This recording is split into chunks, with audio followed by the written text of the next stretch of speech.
¿Están? Buenas, ¿cómo están? Bienvenidos, bienvenidos. El día de hoy estaremos conversando sobre la flexibilidad, un factor sumamente importante a la hora de trabajar con las personas en el área de la kinesioterapia, especialmente en el área de masaje, para tener en cuenta el rango articular que tiene la persona, para tener en cuenta la respuesta muscular que tiene, para tener en cuenta también el grado de relajación muscular que una persona puede tener. Recordemos que un músculo debe ser flexible, un músculo tiene una dureza particular que se denomina tono muscular, que cuando eso está aumentado, produce molestias, dolores, limitaciones articulares, altera la postura muscular. Entonces, esa flexibilidad es sumamente importante. Entonces, de lo cual vamos a estar conversando hoy. Y en las clases anteriores estuvimos conversando sobre el estiramiento, las elongaciones, y estuvimos también con respecto a ello mostrando algunos ejercicios. ¿Qué es la flexibilidad? La flexibilidad es una capacidad física básica que nos permite realizar movimientos en su máxima amplitud. Si una persona no tiene flexibilidad, tiene una disminución del rango articular. Esta capacidad depende de la elasticidad muscular y de la movilidad articular. De repente la persona puede tener una limitación en el movimiento por una rigidez articular o puede tener una limitación en el movimiento por una contractura muscular o por una disminución de la elasticidad muscular. Es por ello que nosotros podemos decir que la persona tiene flexibilidad cuando hablamos de una elasticidad muscular y una movilidad articular. ¿Cuáles son los factores que influyen en la flexibilidad? Hay que tener presente que hay diversos factores que influyen en ello, como ser la herencia, ¿verdad? Hay personas que heredan la flexibilidad, de repente vemos que algunos tienen una hiperextensión, por ejemplo, de rodilla, vemos que la mamá es así, la hija es así otra vez, a veces vemos que la abuela otra vez es así. Recordemos que hay ciertas características físicas que siempre heredamos de nuestros progenitores y de nuestros antecesores. El sexo, las mujeres, ¿verdad? Son más flexibles por factores fisiológicos, ¿verdad? Los estrógenos, ¿verdad? Las mujeres de por sí son más flexibles, pero recordemos que eso cambia después en el periodo de la posmenopausia. Recordemos que en la menopausia ocurren diversos cambios hormonales en la mujer, por lo tanto, hace de que también esas características de flexibilidad se vayan perdiendo y se vuelve también la mujer un poco más rígida. De por sí el varón es más rígido, es más duro, ¿verdad? Que la mujer. La edad, a menor edad se tiene mayor flexibilidad, generalmente hasta los 14 años. Por eso vemos muchas veces que los niños sin problema tocan el suelo, tocan sus tobillos, ¿verdad? Y a medida que uno va envejeciendo, tanto las articulaciones como los músculos, el cuerpo en sí, se vuelven mucho más rígidos por los cambios hormonales, por los cambios también proteicos, ¿verdad? De proteínas elásticas que tenemos en nuestro cuerpo. En horas del día, ¿verdad? Se tiene mayor flexibilidad entre las 11 y las 16 horas y es desfavorable en primeras horas de la mañana y de la noche. Generalmente cuando nos despertamos estamos un poco rígidos, nos empezamos a mover y allí volvemos a tener flexibilidad. Y por la noche, especialmente en épocas de frío, tenemos mayor rigidez. Ahora con el calor que, por ejemplo, tenemos, teóricamente tendríamos que poder tener mayor flexibilidad. La temperatura, a mayor temperatura, como le estaba mencionando, mayor flexibilidad y por debajo de los 18 grados, ¿verdad? Ya no es tan favorable para la temperatura, porque recordemos que cuando hace frío, los músculos tienden más bien a contraerse para poder generar calor. Ese calor que va a mantener el cuerpito, ¿verdad? A una temperatura eh, favorable para no perder calor y no llegar a la hipotermia, porque el medio al cual está expuesto el cuerpo es más frío que el propio cuerpo. Cansancio muscular. El cansancio contractura los músculos. Cuando realizamos movimientos repetitivos, cuando realizamos movimientos forzados. Por eso, como le estaba mencionando en su momento, cuando hablamos de la parte laboral, siempre se habla de la pausa activa cuando se va a realizar, por ejemplo, ejercicios en el gimnasio, uno tiene que tomar pausas de descanso, no puede realizar el ejercicio de manera seguida por una cantidad de tiempo prolongado, porque a lo mejor va a ganar un poco de fuerza, a lo mejor va a ganar un poco de masa, pero va a disminuir la flexibilidad. Y lo que nosotros necesitamos no solamente es fuerza, no solamente es masa muscular, sino también se necesita flexibilidad para que la zona del cuerpo que se está trabajando sea altamente eh, productible, ¿verdad? Sea funcional, sea útil para la persona en este caso. Existen diversos métodos para poder trabajar la flexibilidad. Nosotros tenemos un método activo donde la persona realiza esos ejercicios y un método pasivo donde el terapeuta, en este caso ustedes, son los que van a realizar el ejercicio. Conversaremos primero el método activo. El ejecutante en las repeticiones alcanza por sí solo las posiciones deseadas, sin ayuda de un terapeuta, sin ayuda de una persona. La posición se ha de mantener entre 15 a 30 segundos y conviene repetir entre 3 a 5 veces cada ejercicio. Entonces, la persona realiza esa maniobra, la persona realiza ese movimiento, lo mantiene durante 15 a 30 segundos y se repite entre 3 a 5 veces cada ejercicio. El método activo, tenemos estiramientos, por ejemplo, para el tiramiento tipo surf, que se denomina. Vemos aquí para estirar la zona del tríceps, ¿verdad? Vemos para estirar la zona del tríceps, la zona lateral del tronco. Vemos cómo se puede estirar el miembro superior, los aductores. Vemos cómo se puede estirar la zona de los isquiotibiales, los aductores, la zona de los antebrazos, ¿verdad? Las zonas laterales del tronco y muchas otras técnicas que también yo le estuve mostrando que se pueden utilizar para realizar estos estiramientos y ganar flexibilidad.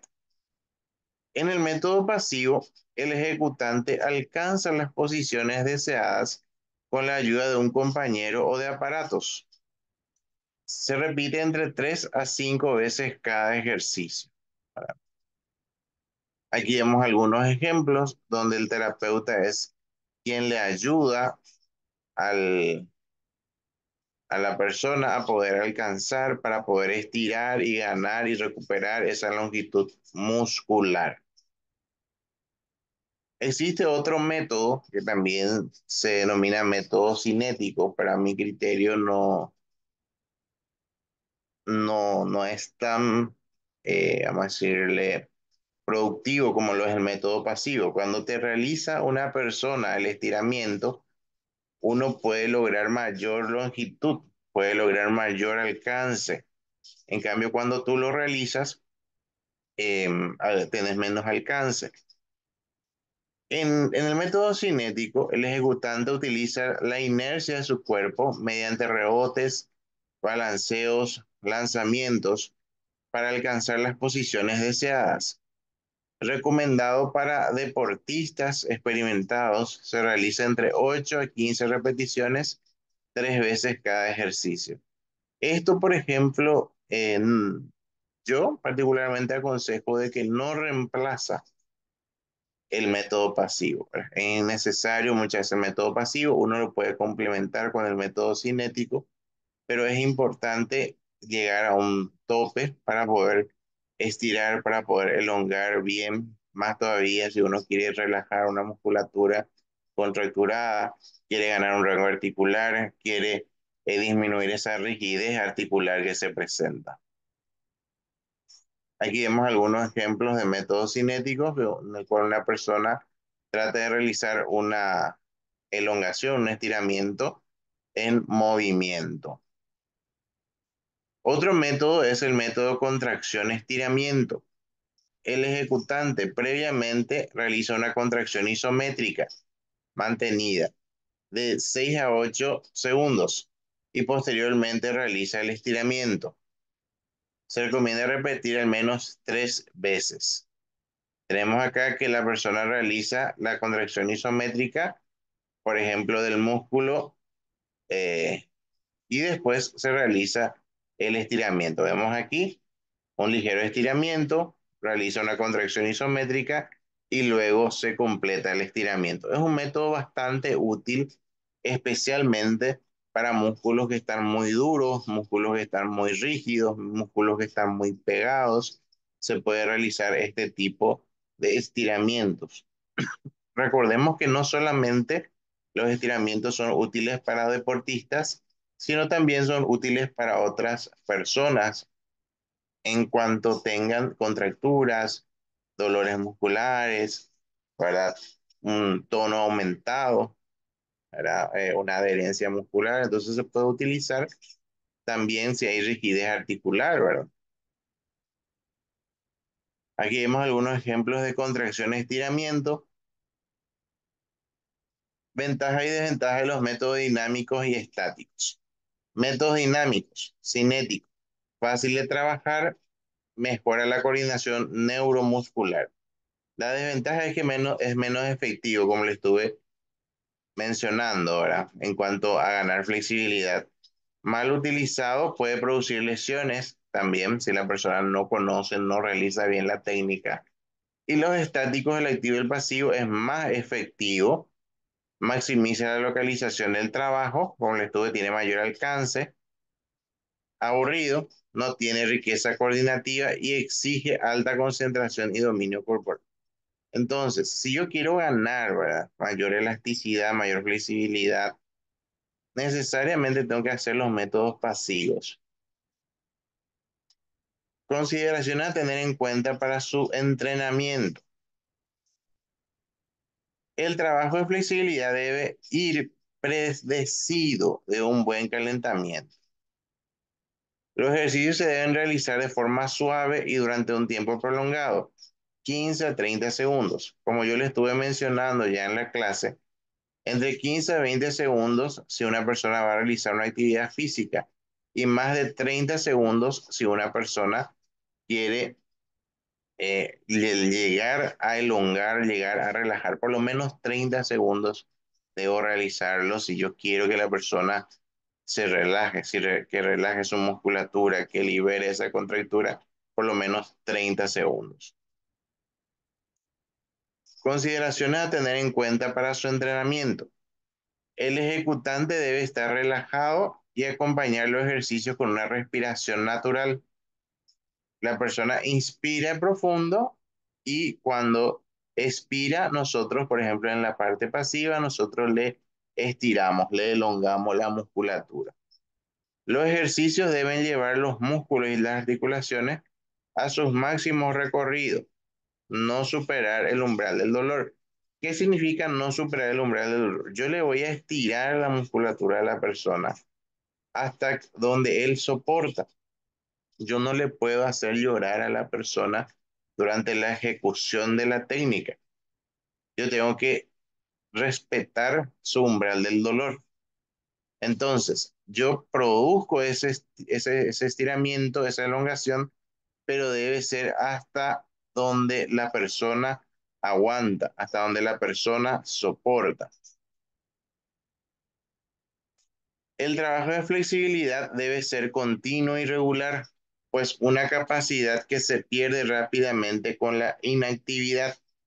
Se debe poner especial énfasis en tobillo, rodilla, cadera, columna, cuello y hombro. En personas que, por ejemplo, están muy estresadas, mucho tiempo estáticos, generalmente el cuello y el hombro y la rodilla suele ser zonas muy rígidas. Entonces necesitan esos estiramientos y muchas veces los dolores que a veces uno tiene en la columna, en la rodilla, en el hombro, es por esa falta de movilidad que se presenta.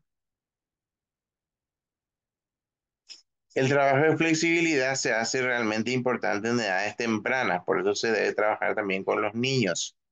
Alternan ejercicio dinámico y estático, así los niños y jóvenes, la proporción será 4:1 y en los adultos 1:1. ¿Verdad?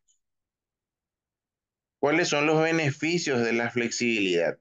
Músculo y articulaciones fuertes y más resistentes a lesiones, mayor amplitud de nuestros movimientos, corrige y mantiene una buena postura. ¿Se acuerdan cuando le evaluamos a la compañera, donde los pectorales, por ejemplo, estaban poco flexibles y hacía que los hombros vayan hacia adelante? Entonces, al producir esa elongación de esos pectorales, también va a favorecer a que la persona mantenga una postura diferente, mayor coordinación y calidad en los gestos y técnicas deportivas. Eso en caso de deportistas. Efectos de un desarrollo excesivo de la flexibilidad. Probabilidad de separación y dislocación en las articulaciones al haber menor tensión de los ligamentos. Eso ya es cuando la persona es muy flexible. Hay personas que de por sí tienen una flexibilidad aumentada, pero es por factores ya genéticos. La persona nació así. Entonces, en esas personas se debe buscar fortalecer, o sea, vos tenés que buscar lo contrario. Si la persona es muy flexible, ¿para qué le vas a elongar? ¿Para qué le vas a estirar? En ese caso se tiene que hacer lo contrario, se debe buscar fortalecer esa zona de la musculatura para que deje de tener, por ejemplo, esguinces, puyeré, ¿verdad? O dislocaciones, para que muchas veces se produce ya si la zona es extremadamente flexible. Alta vulnerabilidad a deportes de contacto, ¿verdad? Un abuso de esta capacidad en el calentamiento predispone a un rendimiento desfavorable en pruebas de velocidad y fuerza. Los deportistas se sienten muy relajados y lentos. Es por eso que yo les dije muchas veces que máximo 20 segundos yo le tengo que estirar a una persona que va a entrar a competir, que va a entrar a realizar un esfuerzo físico, que va a entrar a realizar, por ejemplo, un levantamiento de pesas, porque si yo les tiro demasiado, si yo les sobreexijo, la persona va a terminar, por supuesto, sintiéndose muy relajado y no va a rendir, no le va a responder su cuerpo para las técnicas que él quiera realizar. Un desbalance en la flexibilidad está asociado a la aparición de lesiones, predominantemente en los miembros inferiores. Por ejemplo, si yo tengo los músculos que están en la parte anterior del muslo, por ejemplo, el cuádriceps, está más flexible que mi músculo isquiotibial, que está más rígido, eso predispone lesiones en la rodilla, predispone lesiones en la cadera. Entonces yo tengo que buscar siempre un balance también entre la flexibilidad entre ambas zonas musculares.